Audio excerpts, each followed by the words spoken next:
Hey guys, welcome to The View from the Front.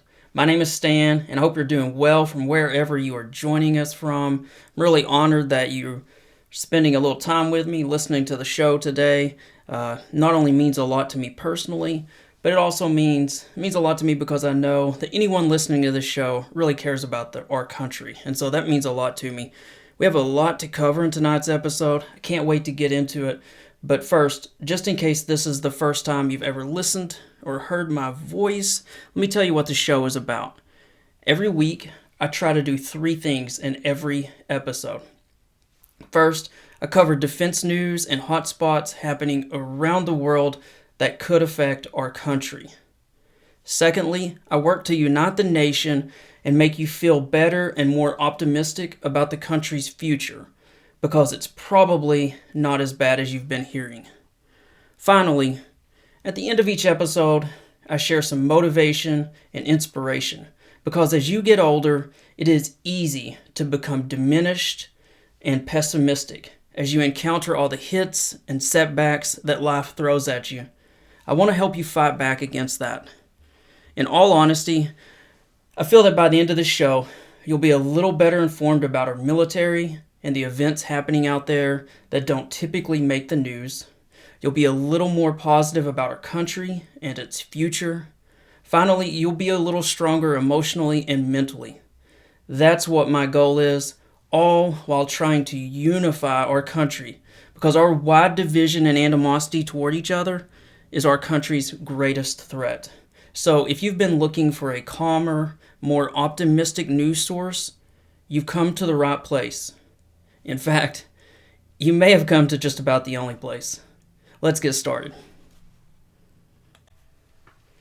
The first story I wanted to cover in today's episode involves the deadly attack that happened against an American base in Jordan. Now, this has been all over the news, so I don't think you really need me to summarize it or go too much in detail on it, since it has been, I think, about 6 days since it happened.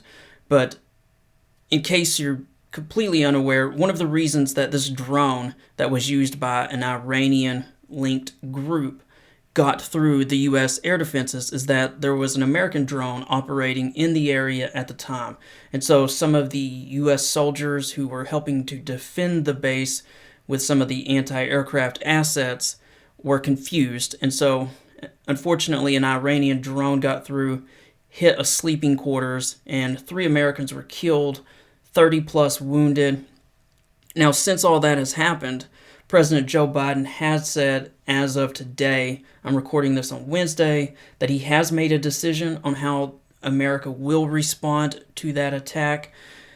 And he has vowed to hold all those responsible to account at a time and a manner of our choosing. Now, the interesting thing about this is that, asked about whether he holds Iran responsible for this attack, since Iran has been supplying many of these groups, he said that, he does in the sense that they're supplying the weapons to the people who did it. Now, a lot of Republicans have said this is the chance for the U.S. to really show some strength and attack targets inside Iran, but obviously the administration is concerned about a much larger widening of the war in the Middle East. So I've done a lot of research, and most of the analysts that I have read out there are not expecting any kind of attacks inside Iran. It would just absolutely risk too much of a widening of the war, which could involve even countries such as Saudi Arabia, which is a huge rival of Iran. Most of the security folks I've read expect the attacks, which are probably going to happen relatively soon, possibly even Thursday as you're listening to this, but to be a, campaign that will last weeks. Some of the targets, they're expected to be outside Iran itself, but they include strikes on potentially Iranian naval assets or ships that are out at sea, or some of their patrol boats. They are possibly also going to potentially hit some oil platforms that Iran has in the Persian Gulf. Now, a little history lesson. Back in 1987, the U.S. attacked 2 Iranian oil platforms in something called Operation Nimble Archer. You can look that up if you want to find out a little bit more about it. It's also highly expected that the U.S. will use cyber operations to basically debilitate Iran and its ability to do some things. Now, we've used cyber, or I should say, the U.S. and Israel, or someone in between, has used cyber in the past to wreck Iranian efforts to create nuclear weapons. You may remember that many years ago. Basically, some type of malware or cyber attack was used. The machine started running too fast and they were heavily damaged. So we've done cyber stuff in the past. That's expected to be a part of it. So we'll see what happens. But again, President Biden said the decision has been made. And so you'll see that in the coming days. Now, one thing I want to mention, if you haven't signed up for the email alerts, I obviously do a newsletter in addition to the podcast. Make sure you go to my Substack page. Sign up for it. I'll try to shoot out some emails as some of this stuff starts to happen or as we learn more about what the potential targets will be. I always try to send stuff out when anything big happens. But if you haven't ever signed up for the list, it's absolutely free. Make sure you do so. And I obviously send links to other news sites. And I go way more into the weeds than most of the stuff you'll see out there. So if you haven't signed up, make sure you do that. The next thing I wanted to cover was I wanted to do just a brief update on the funding situation for Ukraine. That's obviously one of the biggest stories happening out there, and probably one of the biggest stories that I've been trying to cover since going back to November, right? It seems like we talk about this a lot. So the latest on that is that the Republicans in the U.S. Senate are trying to pass a bill that would fund Ukraine along with Israel as a part of a border deal, which initially the Republicans insisted be a part of any kind of Ukrainian funding. They wanted this back in November. Unfortunately, in the past week or so, former President Donald Trump came out and said he doesn't want anything passed, that it's a terrible deal, and so it has looked really bleak. Now, as I'm recording this on Wednesday, the pressure and the pushback against that position of former President Donald Trump has been pretty huge because the border is a big, serious problem on the southern part of the United States. And so, we're at the end of January. So to think that there would be no bill passed for 9 or 10 months is a pretty big, damaging thing that could end up hurting Trump. So it's a big gamble on his end. And I'm kind of dubious that the Republicans could stand up to that kind of pressure. On the other hand, they generally do what President Trump wants, or former President Trump. So we'll see what happens there. But I did note, and I have in the Substack notes, that as of Wednesday night, there is apparently the pushback against former President Donald Trump has already begun to have some effect, and there is a chance that as early as next week something could happen. Now, in the House, the Speaker, Mike Johnson, has said that it will be dead on arrival, so we'll just have to see what happens there. But it will be hard for those Republicans campaigning next year to have voted down a border bill, and to also have vote down aid to Israel, which is very popular in the Republican Party especially, but then to also not support Ukraine. I really struggle to imagine that not happening for 6, 7, 8 more months as the pressure builds, especially as you consider that Ukraine is already struggling with ammunition situations all along up and down its front line, which is 600 miles long. This is a major war. Also, a little bit of positive news is Hungary, who has been holding up $50+ billion of European funding from the European Union, has shown, as of the latest news, that they're willing to potentially let through that funding as long as on a year-to-year basis they have some say-so on how much goes to Ukraine. Now, Hungary is heavily aligned with Russia and Putin, and they've been holding up Ukrainian funding from the European Union for weeks and weeks. I reported a couple weeks ago that the European Union had found a way to possibly bypass Hungary that really upset Hungary and got them scared of losing the power that they might have as they kind of get pushed to the side. And so now they're suddenly saying, hey, we think we can let this aid through. So that's the latest news that's there. Might be just a delaying tactic, or it might be a little bit of good news. But I think they did read the tea leaves and see that they were just going to get bypassed and have no power. So hopefully they're going to let up, and then hopefully maybe as the pressure and the pushback on the Republican Party continues to build, maybe something can happen with that big bill from the Senate. Hopefully, maybe even as soon as something as next week, as they can start to get, some progress on it. It's definitely a big deal as you hear that, there's like 100,000 plus people there. We're literally setting records on the southern border right now for people coming in. And the Republicans have really built this issue up for a year plus. So it's very hard to build this issue up as a very big deal and then do nothing when you have it on the table. Even if the bill isn't that great, although most people say the bill is pretty good for what it will allow the president to do. Regardless, it'd be hard to do nothing for the next, like I said, 7 or 8 months. We'll see what happens there. I did fail to add one more point. The CIA director wrote a great column about why failing to pass additional aid for Ukraine would be a mistake of, quote, historic proportions. And in it, the CIA director made a really good point, which is that Vladimir Putin has done a good job in the past couple of months. He'll sometimes push out this idea that Russia wants peace and they're ready to negotiate, even though they've, taken, 16% or so of Ukrainian lands and done all these war crimes. But the CIA director made a good point, which is that if we don't fund Ukraine to keep them with ammunition, then he will have almost no incentive to negotiate as Putin tries to begin to make some retaking of ground in Ukraine. So for those, I know those people who say, hey, they just need to have negotiations and quit fighting, let's save lives. I totally get that point. But at the same time, when you show too much weakness, if you incentivize Russia not seeking peace, you can show too much weakness. So did want to make sure I made that point because the CIA director did make that outstanding point in a column. So let's talk some Ukraine news.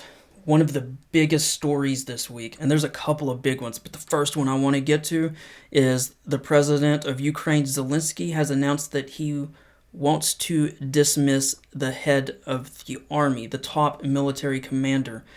Now, this has been going on for a few months, going all the way back to November, and the longtime listeners of the show will remember that back in November when Zaluzhny, the head of Ukraine's military, did an article with the Economist.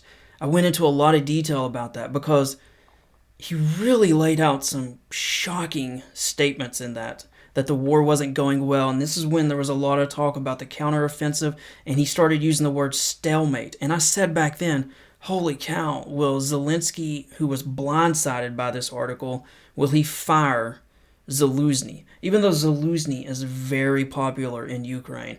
Still to this day, he's very popular. So now you fast forward, we're at the end of January. I thought maybe he was safe, and I haven't mentioned that since then. But it has come out that Zelensky has asked for his resignation. Now, this story's been playing out over a couple of days. Now, initially, as of now, Zaluzhny declined the resignation and said he would not resign. Now, lots of folks are saying that Zelensky offered him another position. He declined that as well. So I did lots of research on this just before the show. The latest I've heard is that since he will not resign, he will be fired. So we'll see what happens later this week. It's possibly going to happen Thursday, Friday. It's definitely a power struggle between two of the most powerful people inside Ukraine. But Zelensky has apparently made up his decision. Zelensky is very popular himself.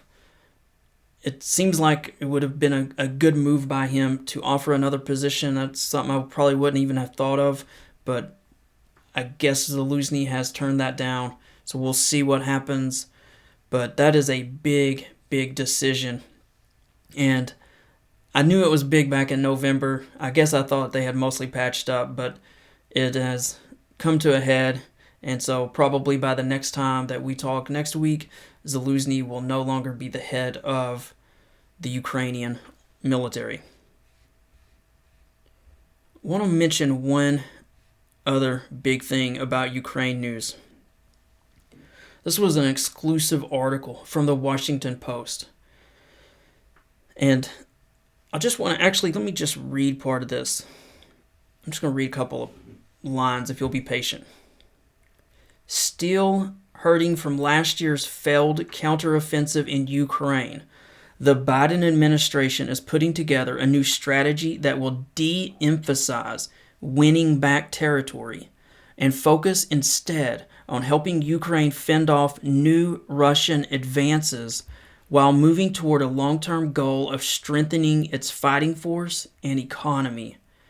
The emerging plan is a sharp change from last year when the U.S. and allied militaries rushed training and sophisticated equipment to Ukraine in hopes that it could quickly push back Russian forces occupying eastern and southern Ukraine. That effort foundered largely on Russia's heavily fortified minefields and frontline trenches. And then this quote is from a senior administration official who talked to the Washington Post off record. Quote, "It's pretty clear that it will be difficult for them to try to mount the same kind of major push on all fronts that they tried to do last year."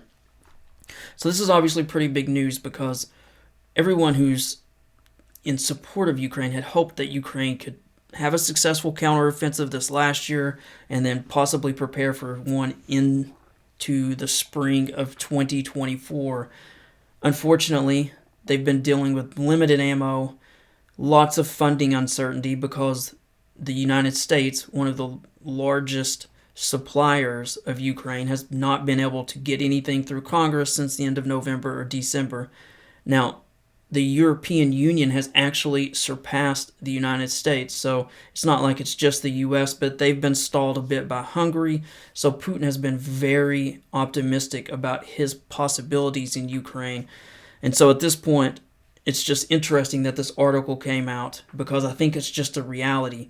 Ukraine is on its heels. It's having to play defense as it's dealing with limited amounts of artillery, shells, and, it just kind of has, I think it's seeped in to Ukraine that, wars are an emotional thing, and to see the funding and promise of assistance in the United States to be held up for so much longer than we all expected. I know all of you guys who've been listening to me week after week, I kept thinking, hey, they got to pass something in December or beginning of January after the new year. They just went home for Christmas, right? And Congress just has not. And so, unfortunately, the things that are happening in Washington and the things that are happening in Brussels in the European Union, those delays have real effects on the battlefield. And so that's what we're seeing. Let's move to one other story in Ukraine. There was another prisoner exchange. More than 195 Russian soldiers were traded for 195 Ukrainian soldiers. That's great news for Ukraine. And I also wanted to update the article from a week or so ago about the plane that was shot down. Again, Russia has provided no evidence that POWs were on board. And I'm increasingly skeptical that there were Russian or Ukrainian POWs on board. Some of the reporting I saw that Russia listed some POWs that were dead from this plane getting shot down. These were people who had already been traded back to Ukraine. So Russia, as it so often does, they bungle things. They're so incompetent that they couldn't even pull off this psyop of saying that Ukraine had killed all of these Ukrainian soldiers who were POWs. Their planning was so bad that after this plane went down, they couldn't even come up with some decent names or some decent proof that these high number of Ukrainian POWs had died. There was also some satellite imagery of that plane wreck, and analysts say that there wasn't the type of evidence on the ground that would show that there were lots of bodies who had died. So yet again, as I say almost every week, Russia puts out falsehood after falsehood, and it's hard to take almost anything they say seriously because most of the time it's just flat out lies or propaganda. Just a quick reminder before we get to the next bit of news. If you want to support the show, you can do so easily by supporting the show with $5 a month contribution. You can do that through Substack. You can do that through Patreon. You can even send a tip through Patreon, or through Venmo. But again, if you enjoy the show, it's easy to support. I do have big dreams for the show. Would love to do more frequency, love to do some other things, but like most of you guys listening, I work a full-time job, and so getting to where I want to get, it's going to take a little bit of help. If you enjoy it, again, it's easy to support. Come and go as you please. I really appreciate all those who already are paying. It does mean a lot. All right, before we leave Ukraine and move to China, there's just one brief thing I want to mention. If you look into the episode notes on Substack, which you can find a link to wherever you're listening to me from, I put a photo in there because I just wanted to show you guys something. We've talked about for months and months the drones that come from Iran called the Shahed drones. And the interesting thing is that for months and months, this entire time, I always assumed these drones were like maybe from the size of your waist to your head, maybe like 4 foot or so. But they actually managed to capture one or shoot one down that stayed mostly undamaged. And I have a photo showing the size of this thing. And I was blown away. It is so much larger than I would have thought. There are 4 men standing behind this Shahed drone. And it is absolutely as big as 4 men. And you can see how large the warhead is. So it's funny. We have these misconceptions. And I think we think about some of these small drones that you buy that drop, grenades, and you just forget that some of these drones are much larger than you would possibly think. So if you want to see a photo of just how big these are that have been targeting the electrical stations and other places inside Ukraine, you can see a photo of one in the episode notes, and it's worth seeing because it's almost it looks basically like the size of a car. It's pretty big. Now let's move to China. And I want to handle this story very carefully. We're just going to cover one story regarding China. We're going to keep it relatively short. The FBI director testified to Congress this week about the threat from cyber from China. Now, I said I wanted to handle this carefully, and that's because so many news outlets have really blown up this news and made it scary. And one of the things I've always tried very hard to do is never do clickbait, never overly scare people. So I want to handle this story carefully, and I guarantee you I cover it differently than everywhere else you saw it this week. So the FBI director testified to Congress and talked about how China has shown a renewed interest in preparing and potentially at some point launching destructive cyber attacks against our electrical grid, against our water utilities, against military organizations, other critical services. And the FBI director talked about that this was a change from in the past.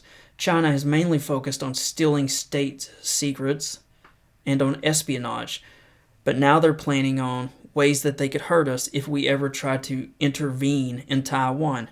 Taiwan is obviously the island to the south of China that China continues to threaten and potentially warn of a future invasion. We have said that we would, although we're ambiguous, it's pretty clear that we would probably get involved and prevent China from taking that island. So China has said, okay, if you want to do that, we're going to do something to the U.S. that would sow panic and cause people to be disheartened and want to not intervene. And so they've been increasingly focusing, according to the FBI director, on getting some of their software and some of their hacking abilities inside our electrical grid, our utilities, etc. So it's a little scary to think about that. And I'm going to counter that in just a second. But the final point that the director of the FBI, Christopher Wray, made is that China has a huge edge on their cyber abilities over the U.S. In fact, the FBI director said in open testimony that China-backed hackers outnumber the FBI's total cyber and intelligence resources 50-1. So they have this huge lead on us in cyber, and it's a real threat. It's been that way for quite a while, but it's becoming more public. So he testified this week to Congress, and I think he probably opened up some eyes. Now, I said I wanted to be careful on this. And the reason is because I don't like to scare people, but I also like to just put things in perspective, because anyone can do clickbait. Anyone can try to scare you and act like some kind of authority. But I wanted to remind you of something. Two big facts, actually. The first is that the U.S. operated with incredible deterrence with the Soviet Union for more than 50 years, because the Soviet Union knew if they did anything stupid or launched nukes, they would be mad. Remember that? The mutually assured destruction. They would launch nukes, we would launch nukes, it'd be the end of the world. No one wins in that situation. That provided deterrence and mostly peace, at least between the large-scale nations without some shadow fights, but it basically did provide deterrence for 50 plus years. I bring that up because if China were to do the things that they are, potentially capable of doing, any type of cyber attack that attacked utilities, that attacked our infrastructure, the electrical grid, water, etc., the U.S. has said that it would absolutely retaliate in full. It'd be a state of war. So it's not like this is something that China could do without having their fingerprints on and without expecting the full retaliation of the United States. So I wanted you to keep that in mind so that you're not worried about whether this might happen in a day or two because the president of China, Xi Jinping, wakes up on the wrong side of bed. That's the first thing I wanted to share. The second thing I wanted to share, for those who've been listening for a bit, on January 11th in the episode, just 3 weeks ago, I talked about our space race with China and how China, and I mentioned a couple of things, and I have this in the episode notes so that if you're a new listener, you can hear it again. But I talked about our massive, much stronger abilities in space compared to China. And in that episode, and I went to find these notes so that I could reshare them just briefly again, we talked about how from 2019 to 2023, that's 4 years, China doubled its number of annual space launches, and they tripled their payloads. That sounds scary. It also sounds impressive. But at the same time that they doubled the number of space launches and tripled the payload, the U.S. launched 13 times. So space launches quadrupled, and and our payloads were 13 times larger. So we blew them away. So again, those numbers were, they tripled the payloads, our payloads were 13 times. They doubled the number of launches, we actually quadrupled, okay? So we're doing way more in space than they are. One other thing about space. In 2023, China launched 240 payloads to orbit. 240. That's impressive. That's like almost every other day or so, right? We lifted 2,500 payloads. So 240 to 2,500. So I'll just say all this to help put things in perspective, because according to the Secretary Hicks, the U.S., as the Department of Defense invests more in space, they expect that America's lead will only grow in space. So I'm saying all this to put in balance that if China were to do something really foolish, we would just obliterate their capabilities in space. Obliterate it. Like it wouldn't even be a fair fight. So I just want to say that because I don't like people who put these scary stories out.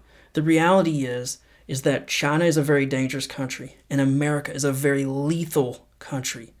It would be almost insane for us to want to fight each other. And so what usually happens in situations like that, the same as it happened with the Soviets for 50 plus years, is that you don't do anything crazy. You kind of do these little moves, and as you see one side start to escalate, you're like, whoa, let's not cross the line. As I've said for months and months, as the Taiwan thing has been discussed for the past couple of years, China does not want to wreck its economic trade with us. All the things that China may want to do, such as regain Taiwan, they have to balance that with the fact that the rest of the world sees China as a threat. The rest of the world is beginning to react and build alliances, and the rest of the world is not going to purchase Chinese goods or allow their production to be in places in Asia near China if China proves to be a dangerous threat. So I just want to put all that in balance in a little bit of perspective, because I don't feel like the media did a very good job of doing that this week. And so I want to be that calm voice. It's something I try to take some pride in. I hope that helps put it in perspective. If you got any questions, you can send me an email. Now, before we end the news section and get to the inspiration and motivation part of the end of the show, I've got six links that I want to mention that you can find in the Substack notes. I'm trying to keep the shows shorter, so here are the 6 stories that you can read for free in the Substack notes. The first one is that the U.S. is currently talking to Iraq about its long-term relationship. We've covered the past few weeks that, the Iraqi prime minister said a time or two he wants the U.S. out, but then he'll say off the record he wants us to stay. Things are still pretty rough there. Negotiations continue. You can read about that in a link. The second story I have linked is that the United States and Vietnam, the cooperation both militarily and economically continues to grow and mature. I have a story about that. We're now up to almost $130 billion in trade with them. Vietnam is an increasingly important almost ally against China as China continues to bully these countries around it. Vietnam wants U.S. support and training and facilities, military facilities nearby, so that China doesn't get too aggressive. There's a story on that. The third story that you can find a link to is Pakistan and India. The friction there is always decently high. They accused in this past week India of conducting 2 assassinations on Pakistani soil. Apologies. So that was a bit of an escalation. You can read that story. Fourth story I wanted to mention, France has sent 2 additional long-range rocket launchers to Ukraine. That's great news for Ukraine, as Ukraine has more sophisticated artillery. It just doesn't have the quantity or the amount of ammunition that Russia does, but that should help Ukraine balance that out. You can read that story. The fifth story I wanted to mention is that Ukraine has nearly 95% complete. They have nearly completed a water pipeline to some of the residents that were affected by that dam that was blown up by Russia, which initially Russia said they didn't do, which the whole world knew they did. Later evidence proved they did. But there have been some people seriously affected by the fact that that massive lake was completely emptied because this dam was blown up. You can read about that story. And then the final story, we mentioned elections in Taiwan, which is obviously the island south of China, last week and the week prior. Because some of the tension's a little bit higher, Taiwan has extended the military service of its current soldiers. Normally it's about a 4-month rotation. They're extending that out to a year just so that they are more prepared in case China gets too aggressive or does something. Of course, China is routinely sending naval ships nearby, is routinely sending, large numbers of jets as if they're going to attack Taiwan. They continue to do things to make Taiwan, to basically scare or frighten Taiwan. So Taiwan is probably in a much higher state of military readiness, which one would expect, especially after the elections that did not go China's way. The people of Taiwan clearly want to be free, and they have spoken and said so quite loudly. All right, so this is the motivation and inspiration section.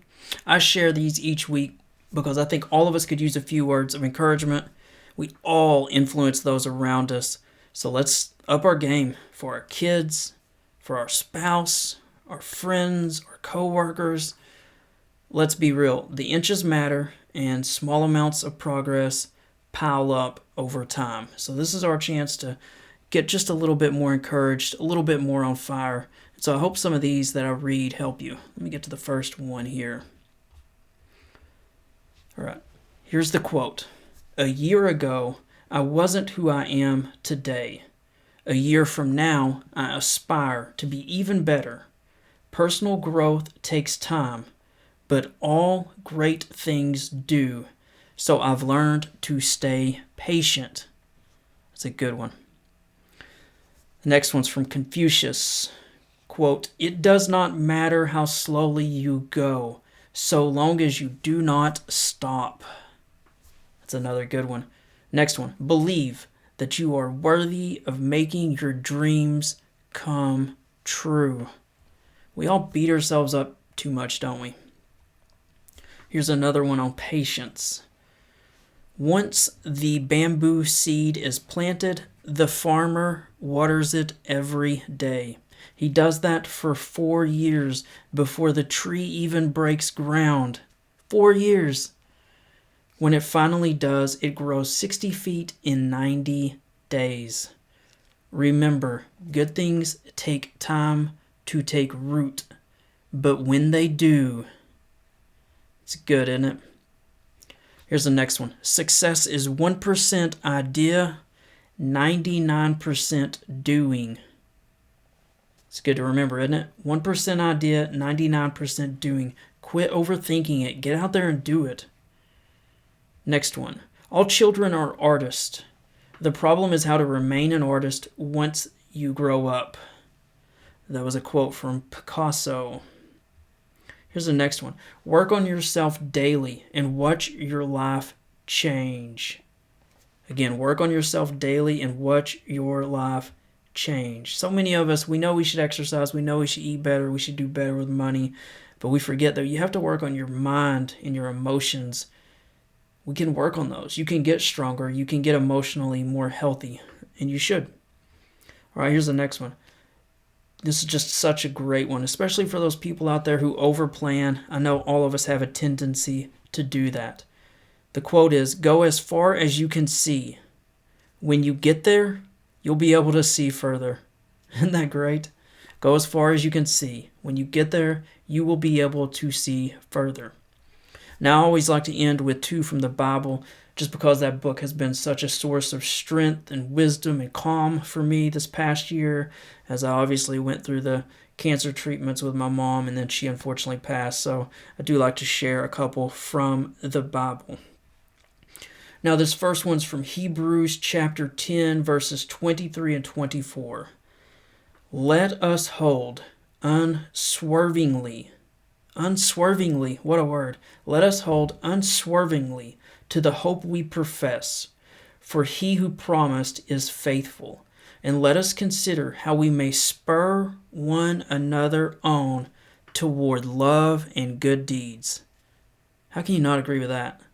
Let us consider how we may spur one another on toward love and good deeds, not giving up meeting together as some are in the habit of doing, but encouraging one another, and all the more as you see the day approaching.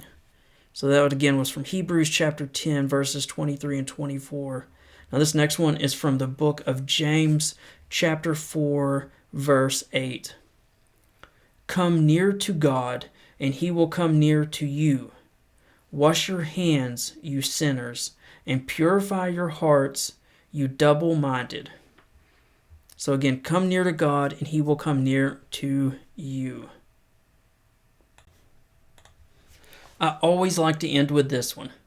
Be the reason someone smiles. Be the reason that someone feels loved and believes in the goodness of people. I mean, that's the goal, right? Regardless of your faith, be a decent human being and love your neighbor as you love yourself. Do unto others as you would have them do unto you. Hey, thanks for joining us on this episode. I hope as you go through this week, you act a little nicer on social media and in the world as well. But I know it's social media that mostly gets us in trouble because you can be anonymous on there. But please, remember that most Americans are good and they will help you in an emergency, even those you don't agree with politically. Now, I have to finish with 2 things. I want to say a bit about myself and my books, and then I want to say a few words for those who may be struggling with PTSD, which I like to do every episode. First, the bit about myself and my books. If you don't know, I'm a military vet who spent 4 years in the Marine Corps, all of that time in the infantry. After my enlistment, I went to college. I became a journalist. I spent more than 10 years in the news business. Besides all of that, I've written 12 books.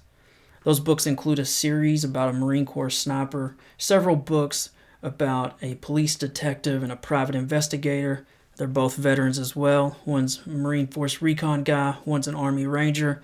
I've also written a few books about war, such as World War II and Afghanistan.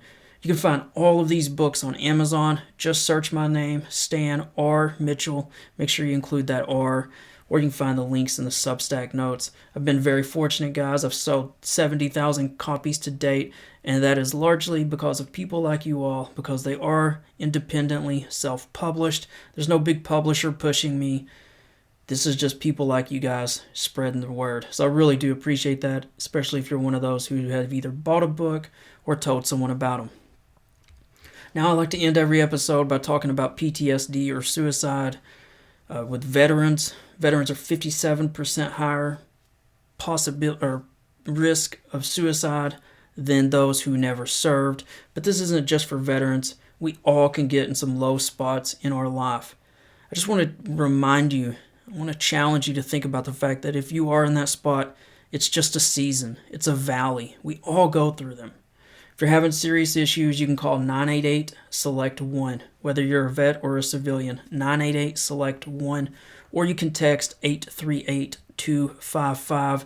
That will let you talk to a crisis line responder anytime, day or night.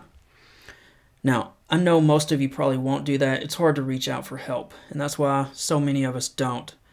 But I just need to say a few things, be just mean to you for just a second. You cannot give up. You cannot lose this fight. You cannot make your family or your friends plan your funeral. How brutal would that be? It's absolutely brutal. Do not make them feel guilty that they did not check on you. Don't make them feel guilty that they couldn't reach you, that you were in some darker place that they couldn't reach. Don't put that on them. Just don't. Don't leave your wife or kids here without you. You can hold on another day. And if you do, I promise the next day will get a little easier. If you're in a fight you worry you may lose, call someone. Call a friend or a family member. I beg of you. Or call 988-SELECT-1. Do not let the devil convince you that you will not be missed, that no one cares, that no one can understand what you're going through. If you have some kind of faith, lean on that. If you don't, then cry out to Jesus. He can save you. He can drive out the devil and the horrendous evil thoughts in your head. He wants you to reach out to him. You just need to reach out and ask for help. If you have some other faith, again, lean on it. But if you don't, I'm here to tell you Jesus loves you and cares about you more than you can possibly know. You can reach him at any time just through prayer. You can start digging in the Bible. If you don't have a Bible, you can download it on your phone. You can find Bible websites online. But I have to be mean. Don't freaking quit. Don't do this to your family and friends. I don't want you to think about that. You're in a valley, but the world needs you. Probably your parents need you, because seriously, who's going to take care of them someday? I hate to be that mean, but I've been taking care of my parents some, and I'm telling you, somebody's got to do it. Don't leave them to the system. You're better than that. So, don't fall for those temptations while you're in this little valley. There's some mission for you. Don't be isolated. Start getting out some. Join a veterans group. Visit a church. Just stop being so isolated. Think about what you can do in the future to help others. Coach a little league. Help others with PTSD. Run for office. Just don't be isolated. If you are struggling, again, please call 988-SELECT-1 or start moving toward God. If you're like, I don't know about all that, I have a link in the Substack notes or the episode notes to an article I wrote called Be Like Ozzy, Go Near Your Master. It's a story I wrote about my dog, but a lot of people say it helps. Check it out. Can't hurt anything, right? But again, I like to end every show by just saying, you cannot quit. Now, if you want to reach out to me, you can reach me anytime privately. My email, authorstanrmitchell@yahoo.com. Again, that's authorstanrmitchell@yahoo.com. You can say hello, you can vent, you can send news tips. I love all those things.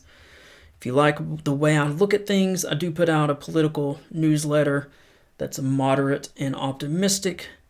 It's called the Political Thoughts from a Southern Gentleman. It's sad, I can't even remember the own site. You can find a link to that in the Substack notes as well. Hey, thanks for hanging with me.